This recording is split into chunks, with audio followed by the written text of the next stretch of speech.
So one thing I've been like getting back into is like centering myself, like journaling, meditation. I even started doing yoga and breathing exercises. Let me tell you something. I've allowed fear, anxiety, doubt to take over my life for the last 2 months, and it's not a great feeling at all. Like, I was like, what the hell is going on? And I know, like, last year, a few months ago, I told myself that I wanted to stop running away from my emotions.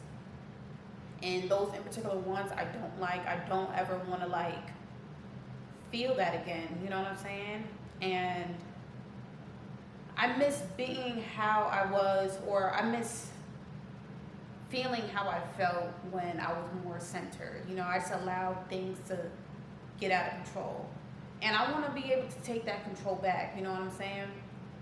And one of the things I prayed for this year was to, strengthen my faith with God. And I feel like, you know, the whole thing that went down the last 2 months, I feel like that, you know, was, a little test.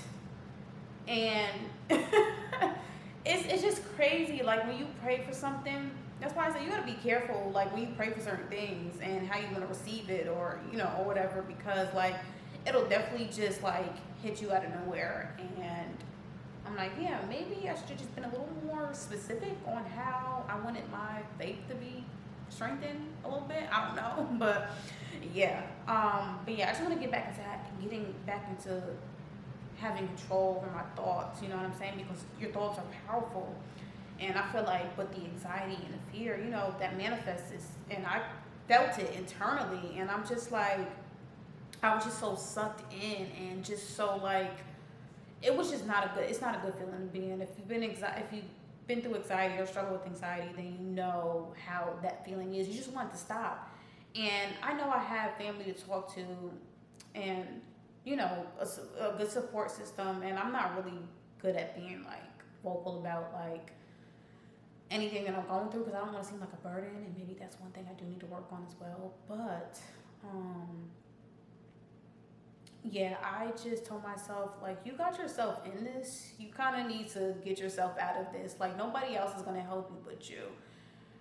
And sometimes you have to realize that. And I feel like it was really me versus me. It's like, I don't like this feeling. Like, I don't like it, so how do I make it stop? So I kind of step back and reevaluate and just really calm down. Like, tell myself, like, you're okay. Everything's okay. There's nothing wrong with you. And it takes time because it's not an overnight fix. You know what I'm saying? I'm still like, I'm just now getting back to like this relaxed state. You know what I'm saying? Like a meditative state. You know what I'm saying? And it's been taking some time and patience, and starting to feel okay internally, mentally, physically. You know what I'm saying? I'm starting to feel okay. Things are starting to be okay because they are okay. So I just want to get back to that. This year has definitely been eye opening a lot. Like I haven't really been in a creative mindset from the beginning to now. Like I haven't really been in a creative mindset, and I just feel like I allowed so much to take over. And it's like, you have more control than you think you do, even if it don't seem like it, even when life seems to like be bringing you in every which way direction, you have more control than you think you do. And I'm gonna get back to how I used to feel, but I feel like during this time I've like birthed into like a new person. You know what I'm saying? I feel like I've birthed into a new person now that I got familiar with these different emotions. You know what I'm saying? I'm just like, I don't know. It makes me feel good about what's to come next. You know what I'm saying? I feel like I feel more powerful. I feel like once you get back in control of your emotions, I feel like it's like a light bulb that goes off in your head, and I don't know. I feel really good about it. I'm just gonna be careful of what I speak over my life, what I'm thinking about on a day to day. Getting back to routine. Routine is important because I remember I used to have a routine, especially in the morning. But yeah,